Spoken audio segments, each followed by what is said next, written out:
pessoal, boa noite. Sejam todos bem-vindos à terceira aula de Psicologia da Educação.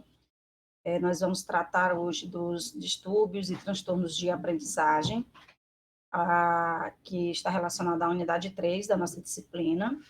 Espero que todos estejam fazendo as leituras da disciplina, desenvolvendo o raciocínio acerca dos conteúdos das temáticas que já foram abordadas, até porque a leitura ela se faz essencial para que vocês possam assimilar todas as discussões que já foram pautadas nas nossas aulas, né, nos fóruns da atividade, como também situações que ainda vão surgir relacionadas à unidade 4 e à nossa disciplina como um todo. Mais uma vez, boa noite a todos, sejam todos bem-vindos. Vamos iniciar a nossa unidade 3. Eu gostaria de abrir o espaço, nesse momento, para os que estão aqui presentes na turma, caso tenham alguma dúvida específica sobre algo que já está colocado lá na plataforma. Ou se preferem deixar para o final da aula.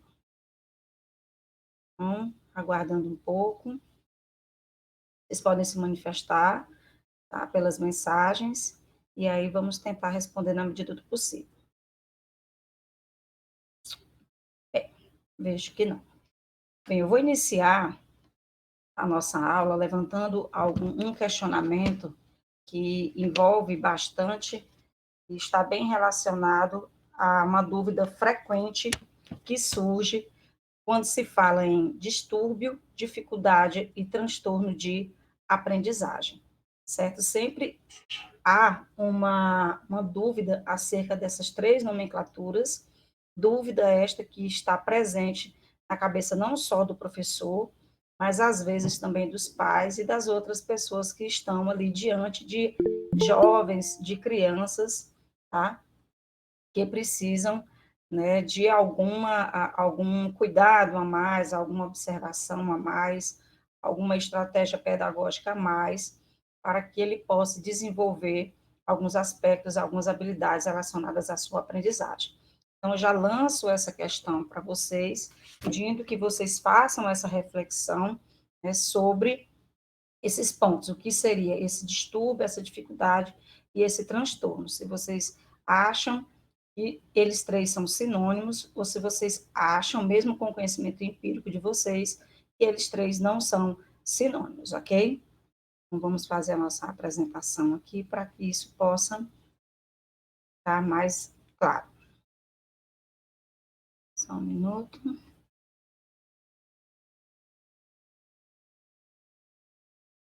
Só me certifiquem que está aparecendo para todos, por favor, Oswaldo.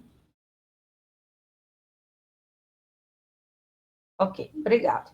Bem, esse material, eu já ressalto a vocês que foi um material de estudo elaborado pelo Grupo de Estudos e Pesquisa em Escrita e Leitura da USP.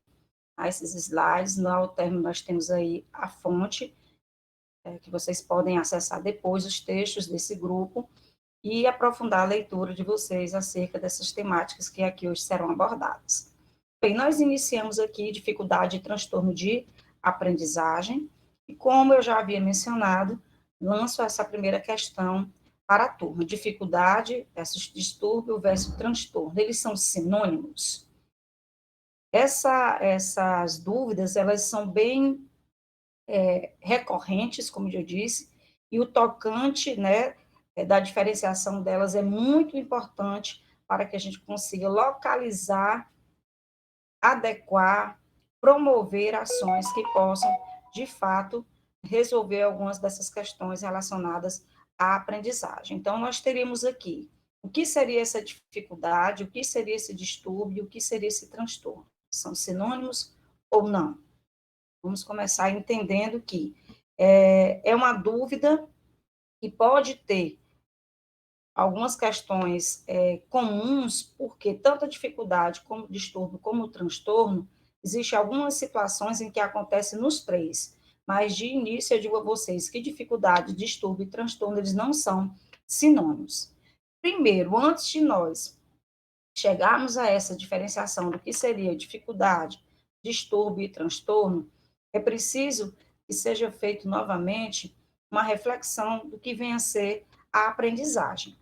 Primeiro, nós temos que considerar que a aprendizagem ela envolve múltiplas variáveis, que o processo de aprendizagem não está apenas relacionado ao aspecto da cognição ou do intelectual, mas a aprendizagem do ser humano também relaciona-se a questões, né, multidisciplinares, questões relacionadas ao aspecto social, ao aspecto afetivo, ao aspecto econômico, né, e a várias outras relações que vão estar ali inseridas, tá, na interação que essa criança, que esse jovem desenvolve com o meio. Então, entender a diferenciação entre essa dificuldade, esse distúrbio, esse transtorno, como eu já disse que são diferentes, primeiro é fazer essa reflexão, se faz necessário fazer essa reflexão sobre o quão complexo é o processo de aprendizagem, lembrando que temos que levar em consideração que essa aprendizagem ela envolve muitas variáveis e aspectos, questões, como eu já disse, de ordens sociais, biológicas, cognitivas, entre outras. Okay? E o que seria o processo, como nós poderíamos entender que seria a dificuldade? A dificuldade de aprendizagem, ela é um termo genérico, né, e serve para descrever a defasagem do aprendizado, da aprendizagem na aquisição de uma ou mais competência e não demonstra uma causa evidente. Então, o que seria essa dificuldade? A dificuldade de aprendizagem, um termo genérico que é utilizado para descrever uma defasagem que aconteceu na aquisição de uma ou de outra competência, de uma ou outra habilidade, né, de aprendizagem necessária para a habilidade e não vai trazer uma causa evidente. Já enquanto o transtorno de aprendizagem, ele refere-se a problemas que vão estar relacionados a aspectos mais voltados para o neurológico, para sintomas relacionados a uma não bom desenvolvimento intelectual e outras situações. Então, diagnosticar, evidentemente, se é um distúrbio, qual o transtorno, é um papel que não cabe, né, também ao professor. Nós sabemos que isso vai além do trabalho do professor.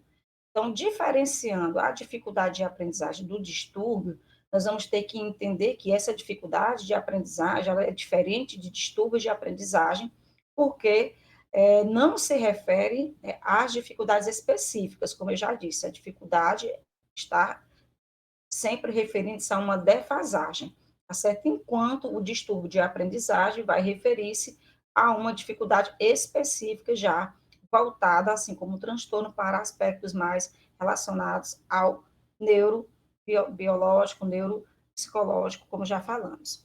Então, faz necessário, num primeiro momento, levar em conta que a aprendizagem, a dificuldade, aliás, de aprendizagem, ela possui e deve ser vista, né, como uma possibilidade de elencar também situações multidisciplinares que vão procurar, que vão propor resolução para as dificuldades encontradas dentro desse ambiente, que é o ambiente educacional.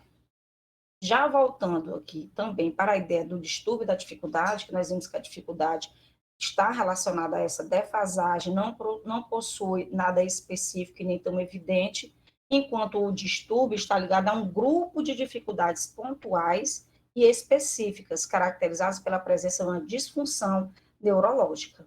Então, o distúrbio difere-se da dificuldade por esse aspecto, porque ele está relacionado a dificuldades pontuais e específicas, caracterizadas pela presença de uma disfunção neurológica. Então, nesse caso, como nós estamos aqui nos remetendo a disfunções neurológicas, nós estamos ligando com questões de conexão com questões cerebrais, ou seja, nós temos aqui casos em que o cérebro vão funcionar de forma diferente, e isso também deve se considerar nesse aspecto que esses distúrbios neurológicos, eles não vão apresentar, pelo menos de imediato, né, aspectos que estejam voltados ao social, por exemplo, porque são distúrbios já, como eu já falei, vindos do funcionamento das conexões com o cérebro, tá certo? Então, trazendo essa reflexão acerca do que seria dificuldade, distúrbio e transtorno, vendo que essa dificuldade está relacionada à defasagem, vendo que o distúrbio está relacionado a problemas, a um conjunto de dificuldades relacionadas a uma disfunção neurológica, e percebendo que o transtorno de aprendizagem está voltado para os problemas relacionados, né, com as deficiências sensoriais, tá? Nós vamos agora procurar entender e conhecer quais seriam essas dificuldades, esses distúrbios e esses transtornos. Ok? Alguém quer fazer alguma pergunta específica? Sem perguntas? Ok. Então, vamos aqui aos transtornos específicos de aprendizagem. Bem, nós temos aqui demonstrado uma classificação desses transtornos. Tá? Observa... Oi.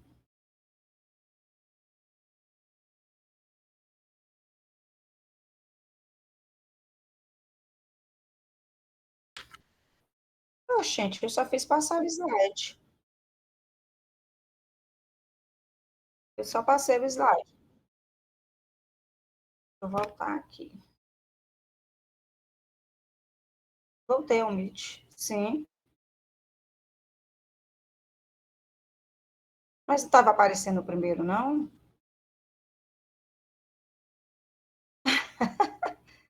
Poxa. Não passou? Pois eu passei aqui. Eu vou tentar aqui de novo. Um minutinho.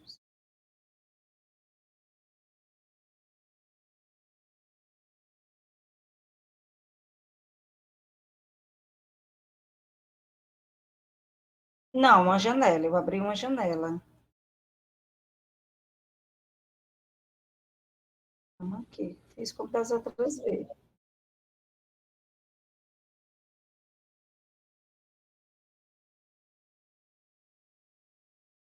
Também ele não está em modo de apresentação, não. Foi agora?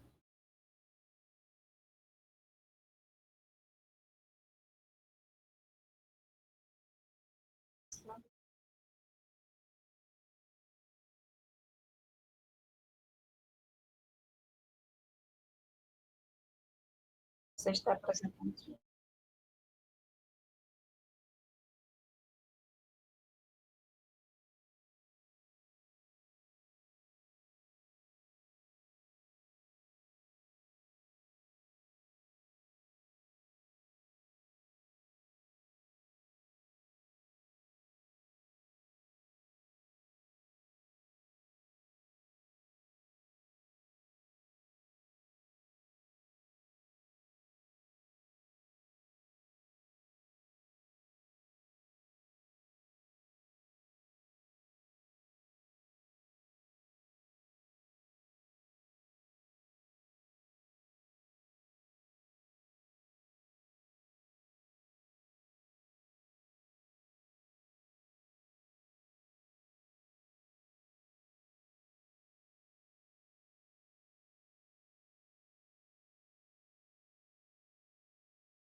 Só um minuto.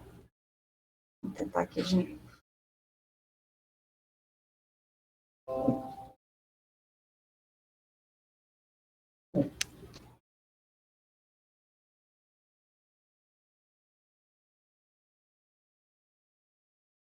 Foi, Oswaldo, agora?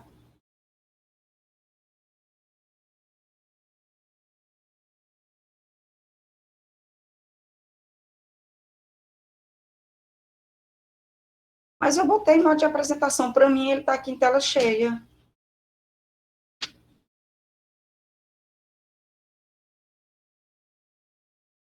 Oxente, homem, que conversa é essa?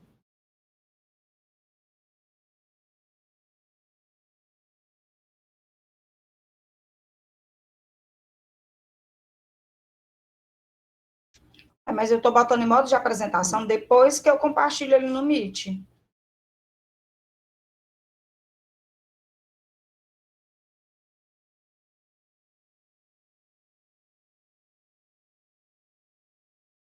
Ah, tá. Mas aí como é que eu faço para botar no Meet aqui? Para voltar para o Meet?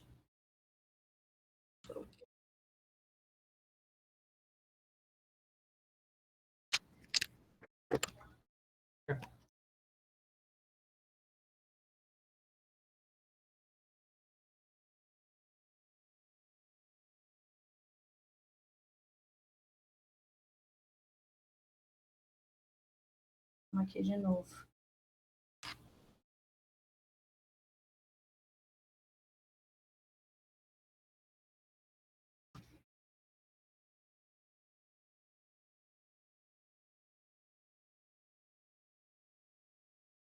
Agora, ele foi?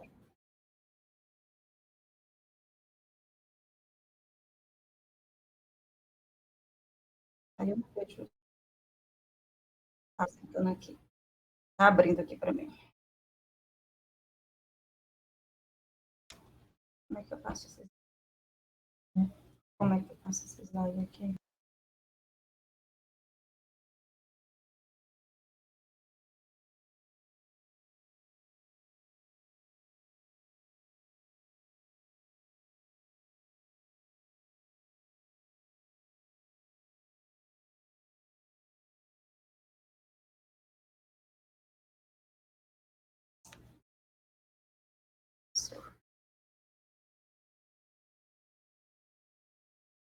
Passou agora? Tá passando? Tá passando direitinho? Ok, beleza. Eu vou voltar aqui só a primeira pergunta, depois você capricha na sua edição.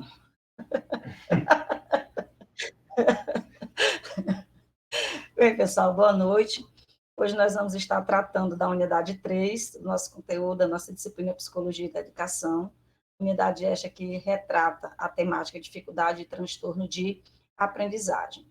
Dificuldade e transtorno de aprendizagem é uma temática bem recorrente e sempre está na agenda das discussões da educação. Evidentemente que sempre mais presente nas séries iniciais, considerando que nessas séries mais, digamos, não digamos fácil, mas mais evidente e a busca pela resolutividade de algumas dessas questões é mais clara nos espaços escolares. Para a compreensão da dificuldade e transtorno de aprendizagem, eu lanço mão de um questionamento voltado para a compreensão, né, primeiro, se dificuldade, distúrbio e transtorno de aprendizagem seriam sinônimos. Essas questões, essa compreensão sobre dificuldade, distúrbio de aprendizagem e transtorno de aprendizagem serem sinônimos, são questões que sempre estão nas discussões e na cabeça de alguns profissionais, né? Não só de alguns, como da maioria dos profissionais da educação. Primeiro, nós temos que compreender que eles não são sinônimos, entendendo que dificuldade está relacionada a uma defasagem, tá? Uma defasagem na aprendizagem, defasagem na aquisição de algumas competências, de alguma habilidade deve ser desenvolvida para a aprendizagem. O distúrbio vai estar relacionado a aspectos neurológicos, a uma disfunção neurológica, sendo um conjunto, né, de dificuldades. E o transtorno vai estar relacionado a também uma disfunção neurológica voltada para as deficiências sensoriais e intelectuais, né, que dificulta o processo de aprendizagem. Então, Luiz Oliveira defende, Oliveira 2015, que esse transtorno vão estar, que esses transtornos de aprendizagem vão estar relacionados a essas deficiências sensoriais ou intelectuais que vão dificultar o processo de aprendizagem. Esses transtornos de aprendizagem também são caracterizados pela dificuldade de leitura, de escrita, de cálculo, que podem estar em conjunto ou de forma isolada. Então, nós sabemos que as grandes, né, dificuldades, os grandes problemas relacionados à leitura, à escrita, ao cálculo, à matemática, algumas vezes, né, são problemas de dificuldades de aprendizagem por estarem relacionados a uma defasagem, mas também podem não estar só relacionado a uma defasagem, mas o não desenvolvimento neurológico de algumas funções que caracteriza o distúrbio, como também caracteriza o transtorno. Então, vimos aqui que dificuldade, distúrbio e transtorno não são sinônimos. Então, qual seria a classificação, uma breve classificação de tudo isso? Vamos aos transtornos específicos de aprendizagem. Então, nós temos essa classificação aqui com transtornos do neurodesenvolvimento. Temos aqui em vermelho os transtornos específicos de aprendizagem, são prejuízo na leitura, prejuízo na escrita e prejuízo na matemática. Mas no quadro também nós temos outras classificações. Por exemplo, aqui no primeiro nós temos deficiências intelectuais, que seria a deficiência intelectual, que é o atraso global do desenvolvimento. Nós temos também transtornos de comunicação, seria o transtorno da linguagem, o transtorno da fala, transtorno da fluência, transtornos da comunicação social. Temos o transtorno do espectro autista, o TDAH, os transtornos específicos de aprendizagem, como eu já falei, que são prejuízo na leitura, o prejuízo na escrita, o prejuízo na matemática, transtornos motores, transtorno do desenvolvimento da coordenação, transtorno do movimento estereotipado, transtornos do TIC e outros transtornos do neurodesenvolvimento. Então, nesse quadro de classificação, nós temos aqui distribuídos essa classificação, mas nós vamos voltar à nossa discussão especificamente para os transtornos específicos de aprendizagem. São os relacionados com a leitura, com a escrita e com a matemática. Tá? Então, esse transtorno específico de aprendizagem, primeiro entender o que é um transtorno do neurodesenvolvimento. Bem, esse transtorno do neurodesenvolvimento de origem biológica que influencia a capacidade do cérebro para perceber e processar com eficiência as informações verbais ou não verbais. As dificuldades desse transtorno específico de aprendizagem não podem ser explicadas por deficiências intelectuais, acuidade visual ou auditivas não corrigidas, ou outros transtornos mentais ou neurológicos. A atividade psicossocial, a falta de proficiência na língua de instrução acadêmica ou instrução educacional inadequada. Então, esses transtornos serão explicados, né, através de um estudo do desenvolvimento, do processamento dessas conexões cerebrais. As dificuldades desses transtornos relacionados ao neurodesenvolvimento, elas são persistentes e não transitórias. O desempenho do indivíduo está abaixo da média esperada para a idade, quando ele apresenta transtornos específicos, né, do neurodesenvolvimento. E há a prevalência de 5 a 15% em crianças na idade escolar. Então, esse transtorno do neurodesenvolvimento, ele prevalece de 5 a 15% em crianças na idade escolar.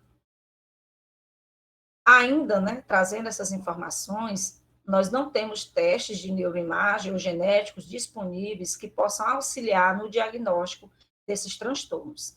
É necessária uma avaliação abrangente clínica para uma conclusão diagnóstica.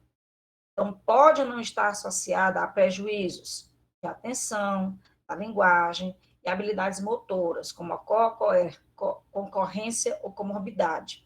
Nesses casos, nós temos uma evolução mais lenta. Quais seriam os sinais de risco que podem levar, né, ao transtorno do neurodesenvolvimento? A prematuridade, muito peso ao nascer, exposição pré-natal à nicotina e histórico na família de dificuldades de aprendizagem. Então, esses elementos aqui podem, né, levar ao desenvolvimento do transtorno do desenvolvimento. Quais seriam esses transtornos específicos de aprendizagem? Bem, nós vimos que nós temos relacionados à leitura, relacionados à escrita e relacionados, né, ao cálculo.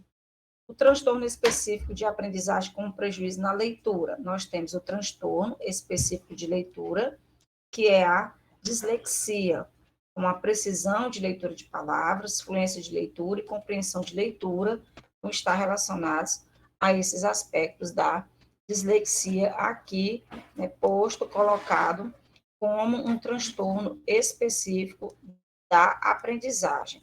Por que nós temos aqui a especificação de transtorno de aprendizagem? Por quê? Porque eles são caracterizados por terem origem de disfunções do sistema nervoso central e por estarem relacionados a problemas de cognição e processamento de informações. Então, esses transtornos específicos de aprendizagem vão ser caracterizados por esses pontos. Eles têm uma origem de disfunção do sistema nervoso central e são relacionados a problemas de cognição e processamento de informações, tá? Então, Siqueira, né, 2011, ele especifica que o transtorno de aprendizagem possui uma relação direta com os problemas na aquisição e no desenvolvimento das funções cerebrais, as quais envolve o ato de aprender, podendo destacar aqui a dislexia e a descalculia. Tá? Então, vamos ver características mais específicas da dislexia aqui. Antes de passarmos a essas outras, voltadas à escrita, vamos focar aqui um pouco na dislexia. Bem, a dislexia é um dos transtornos que afeta o aprendizado dos indivíduos nos campos da leitura e da escrita. Então, a dislexia, ela vai estar relacionada a esses transtornos, né, de aprendizado nos indivíduos nos campos da leitura e da escrita. Nesse sentido, a criança que apresenta esse tipo de transtorno demonstra dificuldades de decodificar as letras do alfabeto, sente dificuldade em atividades que envolvem a leitura, de modo que essa falha prejudica o quê? Prejudica o seu desempenho. Então, se essa criança tem dificuldade na decodificação dessas letras, evidentemente, ela vai ter uma dificuldade de compreensão, de junção dessas letras, né, de uma transposição dessa simbologia, da compreensão desses signos efetivamente, que vai dificultar o desenvolvimento da sua habilidade de leitura e da sua habilidade de escrita. A dislexia, ela é uma forma de transtorno que ela vai se manifestar de forma cognitiva e comportamental, ou seja, ela é heterogênea, combinada na maioria das vezes por outros transtornos, como o déficit de atenção, a hiperatividade ou os distúrbios de conduta. Então, associado à dislexia, que é essa dificuldade da decodificação das letras do alfabeto, que vai provocar um prejuízo na leitura, nós podemos ter combinado, né, aí, na maioria das vezes, outros transtornos, como o déficit de atenção, a hiperatividade e distúrbios de conduta.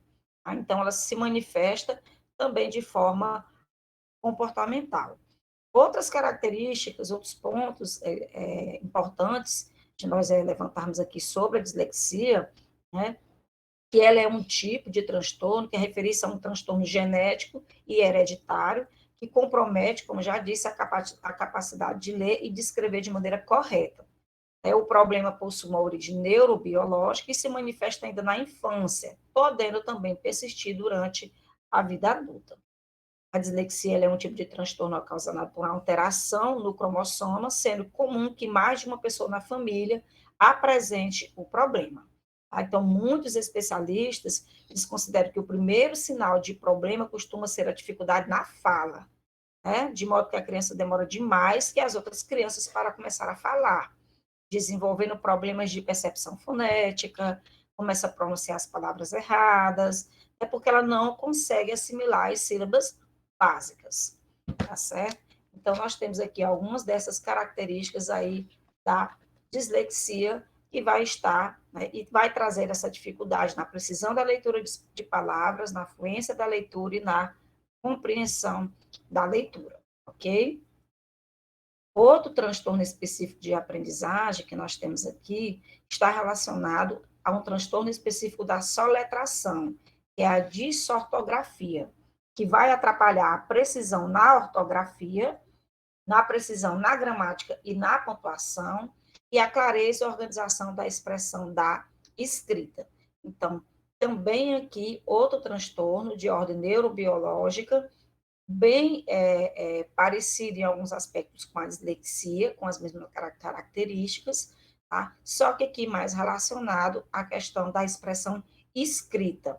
E aqui, diferentemente da dislexia, pode também estar associado ao desenvolvimento a um transtorno motor, tá? Por conta da precisão da ortografia, pode também estar relacionado não só à soletração, mas também à clareza e à organização dessa expressão, tá? Aqui nós temos outro transtorno específico de aprendizagem que vai estar voltado, né, vai estar aqui relacionado à matemática, ou seja, vai trazer prejuízos na matemática, que é um transtorno específico da habilidade aritmética, que é a descalculia. Esse transtorno vai ocasionar, né, problemas de aprendizagem no senso numérico, na memorização de fatos numéricos, na precisão da fluência de cálculo e na precisão do raciocínio matemático.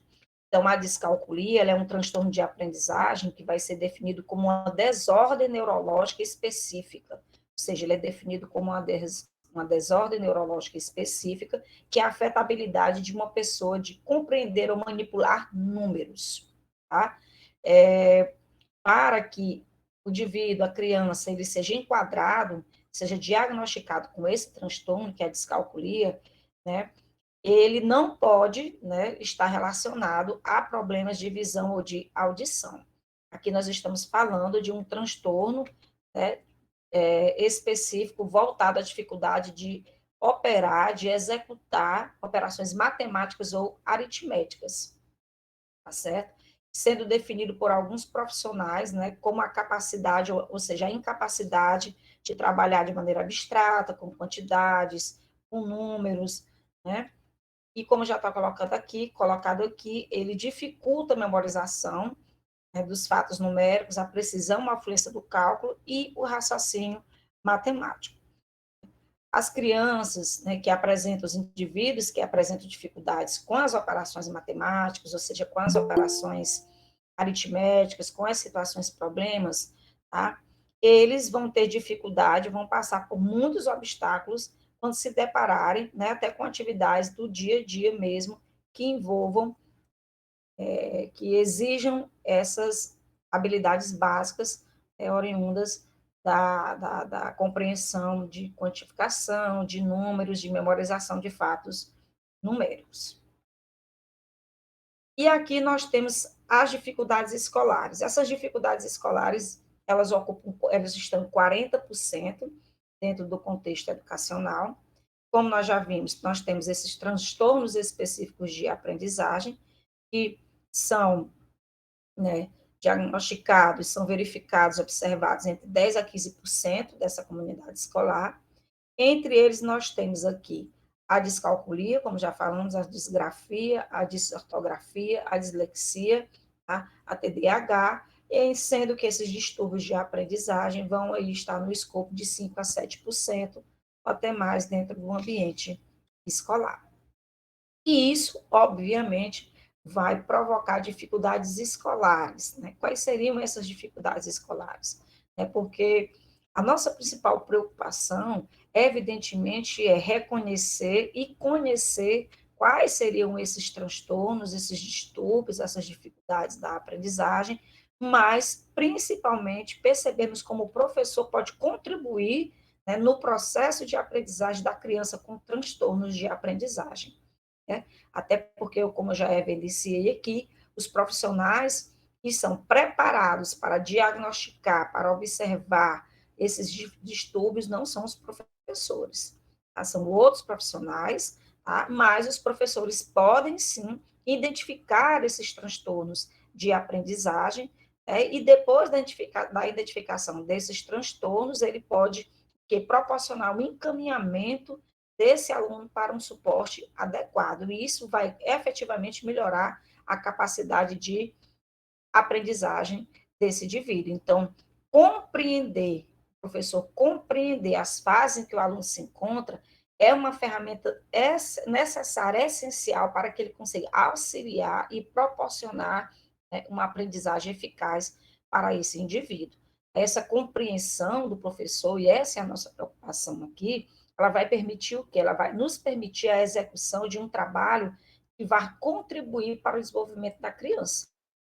Um trabalho que vai contribuir para esse desenvolvimento, né? Sempre propondo a análise, a observação, tá? E o encaminhamento ao profissional específico para tratar dessas questões, e depois o retorno disso tudo para a escola, para que o professor, junto com toda a equipe escolar, seja capaz, né, de melhorar a capacidade de aprendizagem desse indivíduo. Então, essas dificuldades escolares, né?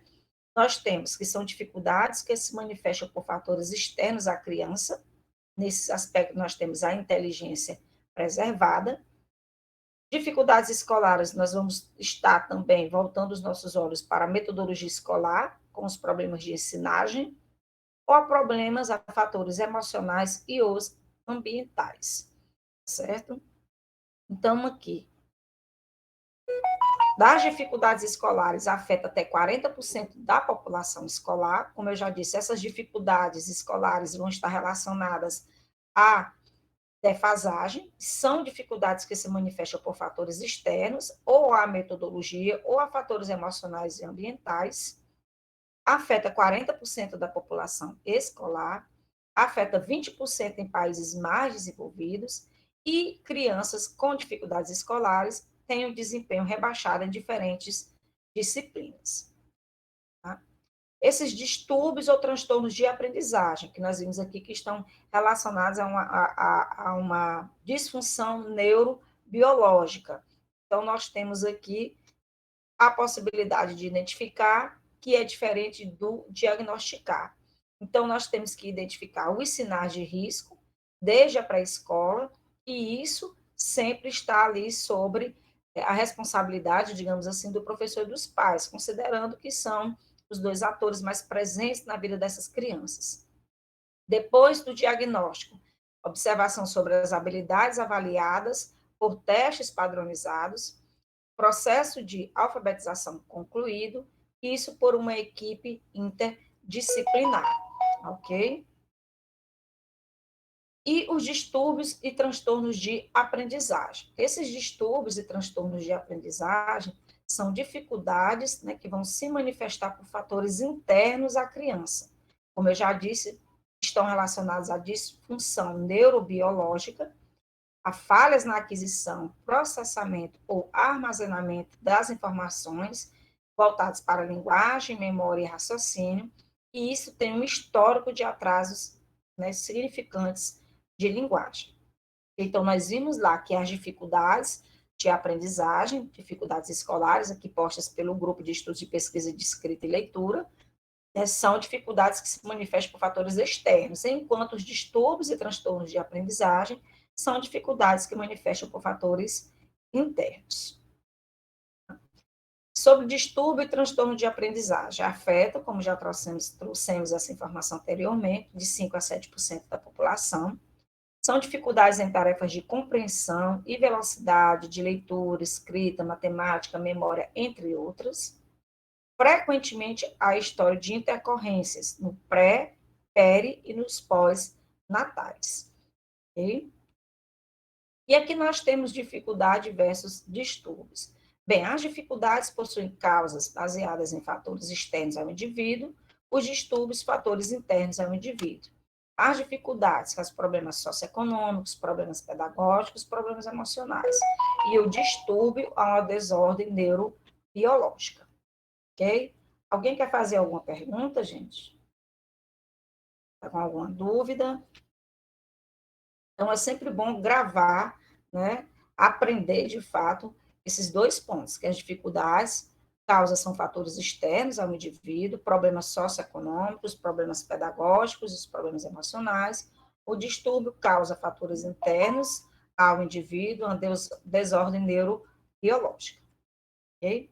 E aqui nós temos transtorno vezes distúrbio, a questão da intervenção. Nós temos esse gráfico aqui com o desempenho e o tempo, posto aqui nas linhas do gráfico. Em azul nós temos a dificuldade escolar, em vermelho nós temos o transtorno de aprendizagem. Então, nós percebemos aqui que eles, né, saem de um mesmo ponto do tempo, quase sempre na infância, mas, infelizmente, o transtorno de aprendizagem, que está relacionado a fatores internos, tem uma linha maior, né, de observação, na população, como nós vimos, 40%, e estão relacionados a questões, né, neurobiológicas.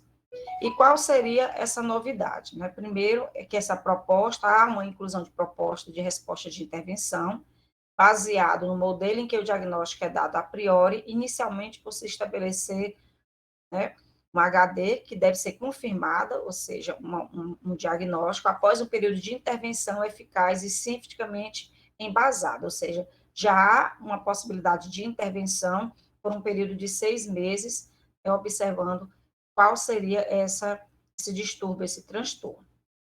Então, há outro ponto trazido aqui pelo grupo, por esses estudos do grupo e também proposto pela nossa unidade, né, que devem ser observados.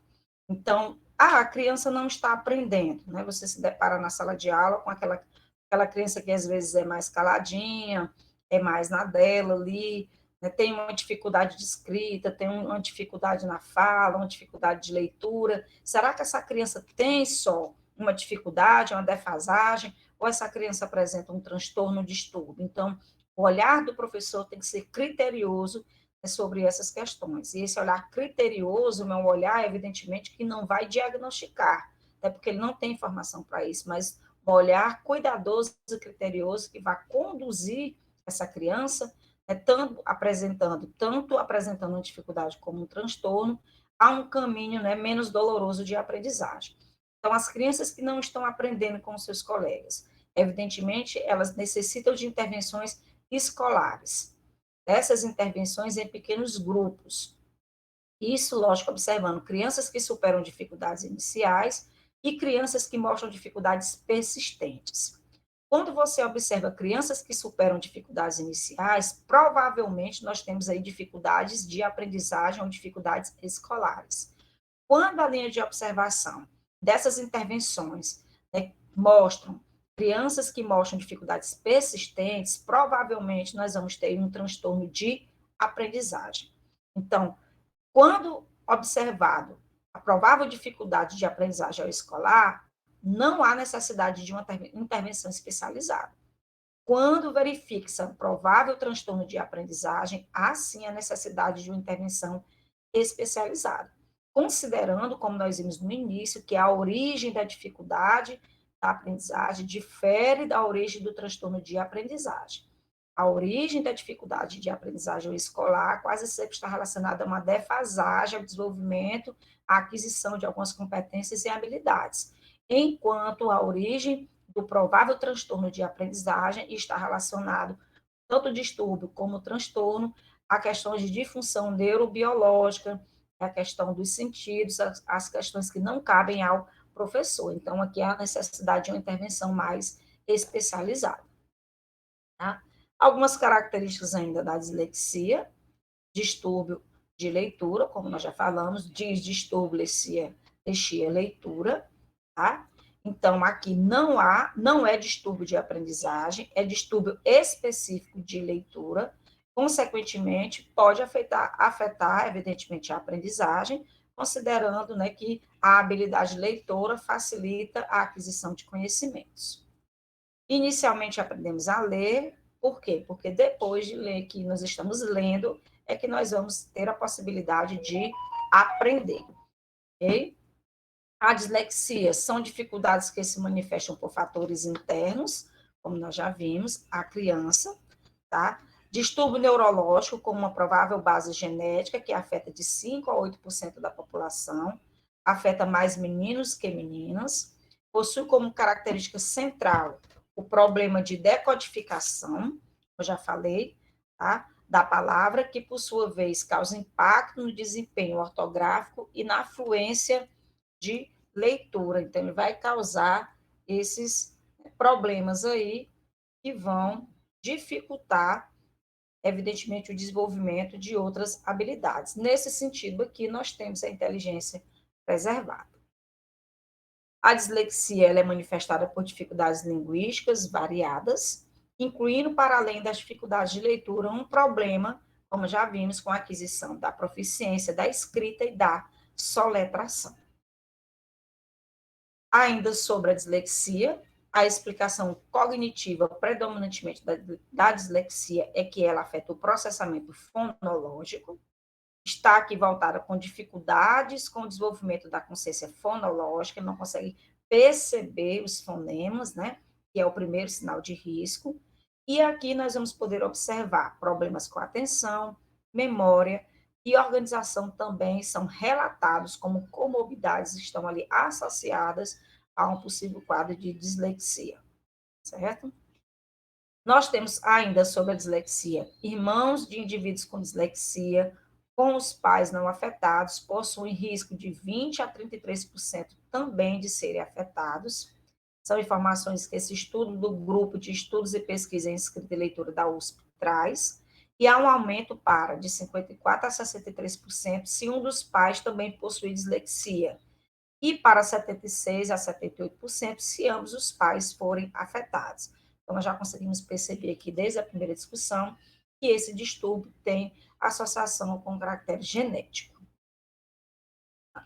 Aqui nós temos a imagem da ativação do cérebro em crianças normais, nós temos a ativação do cérebro de crianças com dislexia, então nós vimos que a ativação do cérebro com crianças normais, há uma ativação com essas manchas aqui, caracterizadas por essas manchas vermelhas no espaço maior do cérebro.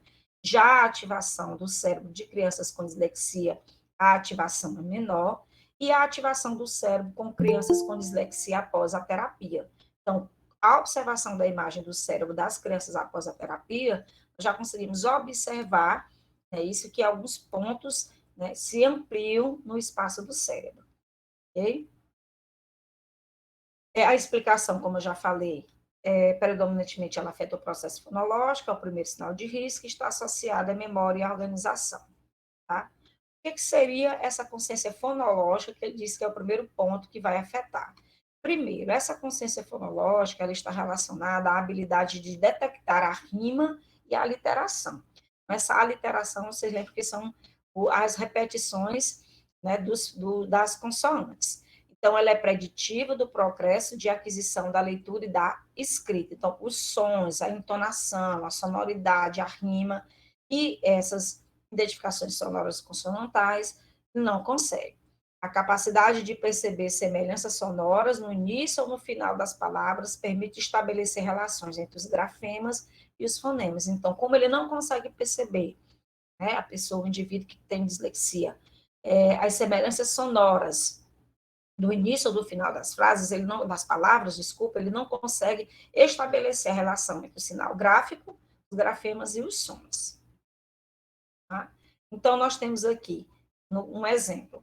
Dislexia, a televisão, é como se estivesse separado, da casa da vizinha quebrou hoje de manhã. Como se nós tivéssemos 18 segmentos sem significado. Ele não une.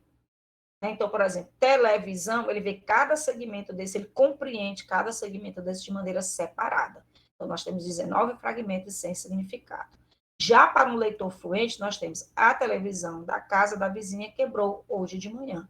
Nós temos 10 segmentos com significado. Então, 1, 2, 3, 4, 5, 6, 7, 8, 9, 10. Ou seja, 10 segmentos, 10 palavras com significado, porque nós conseguimos unir os grafemas aos fonemas. Já o indivíduo que possui dislexia, ele não consegue. Então, você observa aqui os grafemas maiores, como ele não tem a percepção final e inicial desses fonemas, ele não junta. Como ele não junta, há uma segmentação maior dessas palavras que prejudica a sua compreensão. E aqui nós temos o processamento da leitura. Então, nós temos a atenção seletiva e sustentada. Primeiro, para o processamento da leitura, há necessariamente o reconhecimento visoespacial, relacionado ao reconhecimento fonológico, a decodificação e codificação, a associação com o significado e a memória de trabalho espacial e visual. A dislexia é um distúrbio, transtorno de aprendizagem, tá? Relacionado à leitura e à escrita. Então, vai trazer prejuízo, o indivíduo que possui dislexia, a esse processamento de leitura, a codificação, a decodificação, o reconhecimento fonológico, evidentemente, a associação com o significado. Tá? Então, nesse processamento de leitura, nós temos as rotas de leitura. Tá? O que eu quero dizer quando ele não decodifica? O que eu quero dizer quando não há uma consciência fonológica? Então, nós temos duas rotas de leitura. A rota fonológica, que é aquela que utiliza o processo de conversão, grafema e fonema, onde você consegue associar o som às letras, e a rota lexical, que utiliza o reconhecimento visual e direto da palavra.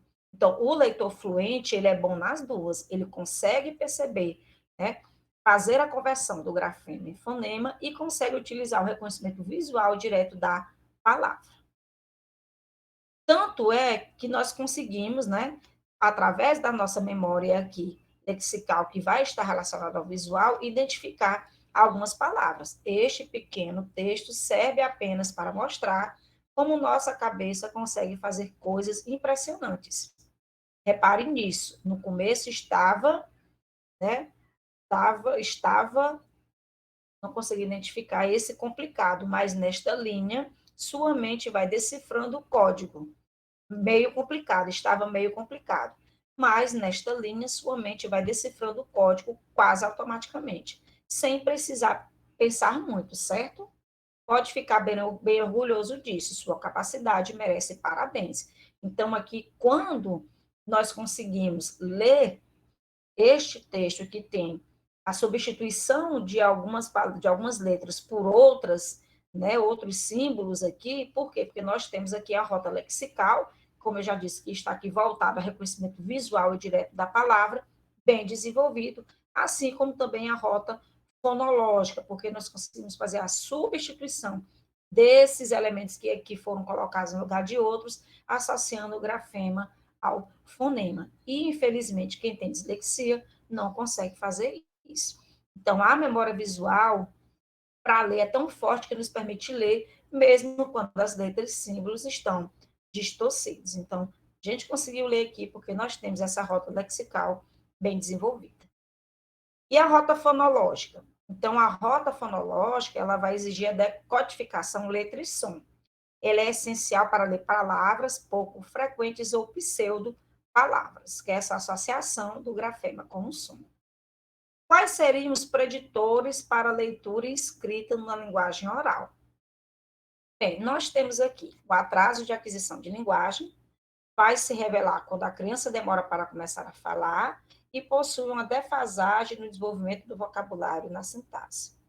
Quando isso pode ser considerado um distúrbio fonológico, quando apresentar trocas na fala não esperadas para a sua idade, uma defasagem no desenvolvimento da fonologia. Então, nós vamos aqui, né, antes de uma predisposição para a leitura e a escrita, nós temos que ter um bom desenvolvimento na linguagem oral. E quando não acontece esse bom desenvolvimento na linguagem oral, nós temos essas duas possibilidades: um atraso de aquisição de linguagem e um distúrbio fonológico. Mais uma vez, retomando aqui sobre a dislexia, nós temos alterações no processo fonológico, pode haver um histórico de atraso na fala, leitura silabada, reduzida velocidade de leitura, dificuldades na alfabetização, dificuldades na compreensão de leitura, os erros ortográficos, incluindo espelhamento na escrita. Tá? Lembrando que nós falamos aqui de dislexia, desortografia, descalculia, porque nós estamos voltando, né, nossa discussão para os transtornos relacionados à aprendizagem. Então, aqui, nós temos aqui sugestão, né, de um documentário por dentro da dislexia, como Estrelas na Terra, que é um filme, que retratam, né, a dislexia, vocês podem assistir depois, se tiverem curiosidade, compreender um pouco mais, observando essas duas aqui fontes, certo? E aqui também temos exemplo de alguns diléxicos que são famosos, né? Tem o Tom Cruise, que é o mais conhecido, Einstein, e outros aí que são bem famosos. Tá? Tem aqui também esse material de apoio, que vocês podem buscar depois, a cartilha de inclusão escolar, inclusão baseada em evidências científicas. Todos entendem, né, conversando com os pais sobre como lidar com a dislexia e outros transtornos específicos de aprendizagem. Esse material encontra-se disponível no domínio público, vocês podem ficar à vontade para pesquisar depois, ok? E, saindo um pouco lá da dislexia, vamos conhecer um pouco a desortografia. Então, como nós já vimos, a desortografia ela é uma alteração específica da linguagem escrita que causa transtornos de aprendizagem da ortografia, da gramática e redação, em indivíduos com potencial intelectual e escolaridade adequados para a idade. Então, vimos lá, né, a dislexia voltada para as dificuldades de leitura e escrita e a desortografia, que é específico, né, um pouco mais para a escrita. Então, ela vai caracterizar-se por erros ortográficos persistentes na escrita. A língua portuguesa, nesse sentido, vai oferecer desafios ortográficos. O hábito da leitura permite a memorização das palavras e facilita a escrita ortográfica, uma vez que não decoramos as regras ortográficas. Então, mesmo com esse hábito de leitura, com a possibilidade de leitura, muitos de nós cometemos erros, né, ainda de ortografia, mas isso deve ser observado para que seja desconsiderado mesmo se esses erros ortográficos persistentes, no caso da criança, não estão direcionados, envolvidos ali diretamente a um transtorno. Então, a desortografia, ela é parte do quadro da dislexia, do desenvolvimento, considerando que a dislexia vai estar voltada às dificuldades de leitura e de escrita, então, infelizmente, a distorgrafia vai estar associada à dislexia. A desortografia, quando não está associada ao quadro de dislexia do desenvolvimento do distúrbio de aprendizagem, é rara, e escolares apresentam alterações na escrita em decorrência da escola não enfatizar o ensino da ortografia. Quando eu digo que o professor tem que ter cuidado e ser criterioso para não conduzir, mesmo sem querer um possível diagnóstico, é porque nós não podemos generalizar. A dificuldade com ortografia, dificuldade com leitura, evidentemente, muitos de nós já tivemos e muitos dos nossos alunos têm. Mas nós não podemos ali correr o risco de dizer, esse aluno, porque insiste, essa criança, porque insiste em alguns erros ortográficos, ele tem um distúrbio da desortografia. Então, isso tem que ser muito criterioso, muito cuidadoso, porque nós vimos que esses distúrbios, esses transtornos estão relacionados a disfunções neurobiológicas. Então, nós não podemos e não temos competência para dar esse diagnóstico. Tá? Aí nós temos aqui ônibus e caminhões, exceto carga e descarga, alguns errinhos, colchão inflável, casal intex, né? Talvez esses erros não tenham sido cometidos, evidentemente, por ninguém que tem desortografia, mas mesmo por um desconhecimento da ortografia da língua portuguesa. Mas aqui para ilustrar, ok? Rei do frango, sem pele, sem ossos, né? Não tenho que passar boa impressão para ninguém, não sou impressora. Só para ferir um pouco aqui a língua portuguesa, a norma padrão, mas para exemplificar alguns erros de ortografia. Tá? E aqui nós temos outra de déficit de atenção, também manifestações na escrita das crianças com déficit de atenção. Por exemplo, substituições de letras em razão da possibilidade de representações múltiplas, carroça, travesseiro, queixo, girassol, macarrão. Então, há uma substituição de letras, né? Podem ou não ter essa representação múltipla, dobrada, substitui. Tem um apoio na oralidade, enxugar, parque, leite. Então, às vezes, o déficit de atenção leva ao erro da ortografia. Tem esse apoio na oralidade, enxugar, parque, leite. As omissões, tá aqui, quer combinar, ninguém, né? Tá aqui, perdi, ficando perdido, fiz, felizes, mame, mamãe.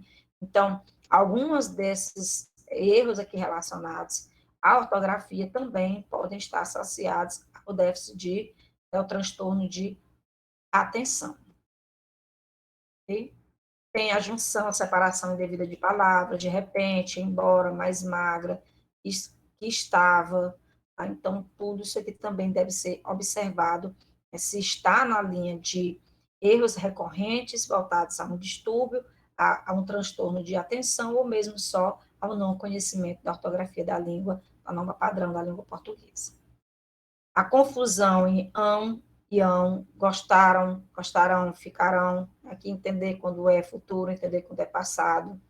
Né? Muita gente comete esse erro mesmo aqui por desconhecimento, tá? Mas isso tem que ser observado, levando em consideração aqueles aspectos, né, citados anteriormente, se isso é recorrente, se isso é persistente, todos esses pontos. A generalização, chapéu, bandeja, são pontos também que levam essas confusões ortográficas. Né? Trocas envolvendo substituições entre letras que representam fonemas surdos ou sonoros, machucado, jornal, churrasco, dente, guerra, tijolo, viajaram, acordou, ninguém, vazia, que é fazia. São traços que podem, né, levar a essa substituição por conta do fonema. Então, as trocas envolvendo o traço da sonoridade, essas que aconteceram aqui, assim como os erros atípicos, podem ter uma presença mais acentuada nos casos de distúrbio, podem ser considerados como indicadores de problema na aprendizagem. Então, quando eles estão assim, são mais acentuados, porque estão relacionados a um distúrbio, eles serão, evidentemente, indicadores de um problema de aprendizagem. Temos também o acréscimo de letras, veze, carrata, que é de carta, preto, que é preto. Então, todas essas questões estão relacionadas à ortografia, devem ser observadas. Telha, de tenha, música, de música, bicicleta, bichicheta. Então, são vários aspectos, né? Substituição de letra por conta do fonema, acréscimo de letras, todas essas questões. As inversões, que é a disposição espacial de letras e posição de letras na sílaba, cedola em vez de cebola, braco em vez de barco, tradalhar, trabalhar, secova em vez de escova. Então, para a grande maioria das crianças, esse tipo de erro tem baixa ocorrência desde as etapas iniciais da alfabetização. Essas inversões não acontecem. Se estão acontecendo, se estão sendo observadas, com persistência, remetem a um distúrbio. Nós temos aqui a escrita de uma menina de 10 anos, caçador, ajuntor, né, queixo, tijolo, um simples ditadozinho, às vezes, de palavra, pode ajudar o professor, evidentemente, a observar essa ortografia e ter uma percepção maior ou não se há ali a presença desse transtorno, certo? Aí nós temos aqui a casa abandonada, que é abotonada, era uma vez uma casa abotonada, era uma casa, né? Vai mostrando alguns errinhos aqui, devem ser erros relacionados à ortografia, que devem ser observados. Você observa com uma simples atividade, pode conduzir à observação de uma dificuldade ou de um transtorno. Tá?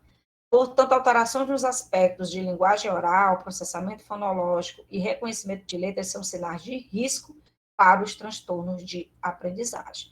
Então, a partir da observação dessa linguagem oral, do reconhecimento de letras, já acendem sinais de risco para possíveis transtornos de aprendizagem, ok? E nós temos aqui outro ponto sobre a autoestima das crianças, né, TDAH, ou transtornos aqui relacionados à aprendizagem. Infelizmente, isso afeta bastante a necessidade, afeta o desenvolvimento e mostra a necessidade de muitas horas de estudo, mais do que os colegas, e isso traz uma sobrecarga de trabalho. Traz resultados nem sempre esperados com as crianças que possuem esses transtornos, leva a problemas emocionais, leva a problemas em relação com a família, com horas de estudo, lazer, estresse, leva a um círculo vicioso. E, infelizmente, essas dificuldades, né, escolares ou de aprendizagem, distúrbios ou transtornos, vão afetar diretamente o desenvolvimento, não só de aprendizagem, de conhecimento, mas a vida da criança como um todo. Tá? Então, para quem encaminhar um aluno com problemas de aprendizagem? Evidentemente, vamos ter que verificar especificamente qual seria o problema, tá? E levar a um fonoaudiólogo quando essas dificuldades de aprendizagem forem decorrência dos problemas de linguagem. E há outros profissionais que são profissionais específicos para trabalhar questões específicas do desenvolvimento né, do neurodesenvolvimento dessas crianças, ok? Pessoal, alguém quer fazer alguma pergunta sobre essas questões?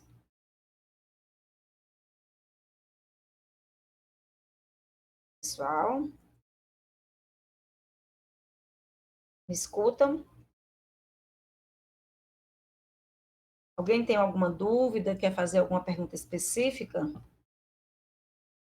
Ou ficou reconhecendo, soube de alguma informação, tirou alguma dúvida que já possuía? Osvaldo? Professora? Oi, Tereza. Oi, professora.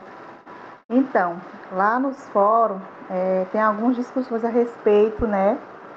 Que tem a pergunta que você fez, né? Que o professor, mais ou menos assim, o professor ele deve ser conhecedor, né? De algum desses problemas dos alunos, de alguns problemas de alguns transtornos ou psíquicos, não é isso? Isso. Então, aí eu já paguei essa disciplina, Psicologia da Educação, durante minha primeira graduação. E eu lembro que a professora falava sempre para a gente assim, porque quando a gente não conhece a fundo no estudo da disciplina, a gente pensa que, por exemplo, os pais, um exemplo claro, os pais, eles acham, ou até mesmo as pessoas que não têm conhecimento, que o professor, ele deve diagnosticar o problema do aluno, não é isso? Isso. E, na verdade, não é correto o professor diagnosticar. O professor, ele pode identificar, é isso? Mas Isso. só quem Ele pode... vai observar, né, alguns desses Isso. elementos. Uhum. Ele pode identificar, mas no caso, só quem pode diagnosticar é um profissional, por exemplo, um psicólogo ou psicopedagogo, não é isso? Isso. Aí eu lembro que, eu vendo a discussão dos meninos nos fóruns, eu lembro dessa questão que, desde a minha licenciatura, a gente debatia, né? Que algumas pessoas, alguns alunos ficam em dúvida se o papel do professor é diagnosticar. E, na verdade, eu entendo que não é diagnosticar, pode identificar, não é isso? Vai identificar, porque assim, nós trabalhamos com um material bem específico que é a linguagem, né? Isso. Uhum. Nossos alunos já chegam com diversas manifestações na escola. Dentre essas manifestações, a fala, né, e a escrita. Então, é um material claro que o professor tem acesso ali.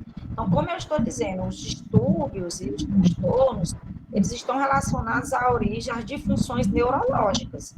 Nós não temos formação específica para identificar qual seria essa disfunção neurológica. Então, isso é um profissional específico que vai conduzir a um diagnóstico específico e promover uma intervenção específica.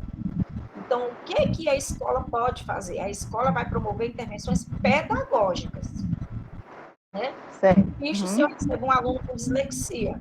Se o professor não sabe nem o que é dislexia, como é que ele vai selecionar conteúdos, elaborar estratégias pedagógicas para trabalhar com um aluno como esse? Verdade. Né? Então, Então, nós como professores... ele vai ter o acesso das salas, né? Das salas de AEE, que não é todas as escolas que têm. Ele vai ter acesso ou na secretaria ou na escola de profissionais, psicólogos, psicopedagogos, fonoaudiólogos, que vão trabalhar um planejamento conjunto, né, sugerindo como o professor pode fazer essa intervenção pedagógica. Né? Mas diagnosticar, não. Não, certo. Uhum. Essa parte aí eu queria que esclarecesse bem para os alunos. Né? Então, nós como Diagnosticar, professores, não. é, nós como professores, nós não devemos, quer dizer, apesar de que a maioria ainda não está preparado, mas sempre pode acontecer, né? Receber um aluno ou ter mais do que um aluno com essa situação. Então, o professor, eu Bastante. acho que o professor tem que procurar técnicas, né? Maneiras de se aprofundar para ver qual é a melhor maneira de ajudar aquele aluno a se desenvolver, não é isso? Sim, o professor identifica, né? O professor identifica que aquele aluno apresenta dificuldades de fala e de escrita, baseado no conhecimento que ele tem dessas dificuldades e desses transtornos, né? Dentro de todas essas características que eu pautei aqui. Se ele percebe que é só uma defasagem de aprendizagem, é mais fácil para o professor. O que seria essa defasagem? Né? Que a criança não conseguiu ler, que a criança não tinha acesso à leitura, que a criança não tinha acompanhamento, que a criança tem um problema só na visão, que se ele tiver um óculos ele consegue. Então, isso são outros problemas que levaram à defasagem. Isso é papel do professor junto com a equipe escolar. Agora, se o professor percebe que esses problemas são recorrentes, estão relacionados a um possível distúrbio de funções neurológicas, aí ele, junto com a equipe escolar, ele encaminha para as equipes responsáveis. Né? Ele sugere, fala com o coordenador chama os pais. Isso já aconteceu muito em escolas que eu trabalhei. Professores me procuraram. Muitas vezes a criança já chega na escola com o pai, já levou para um profissional responsável, a criança já chega com o diagnóstico, já chega com o laudo do profissional, tá? Algumas vezes, como eu falei, a dislexia leva a problemas comportamentais também. Algumas crianças até fazem uso de remédios por conta desse comportamento, né, que são mais agitados. Então, quase sempre as crianças que fazem uso de medicação, os pais, hoje em dia, na maioria das vezes, já levam um laudo.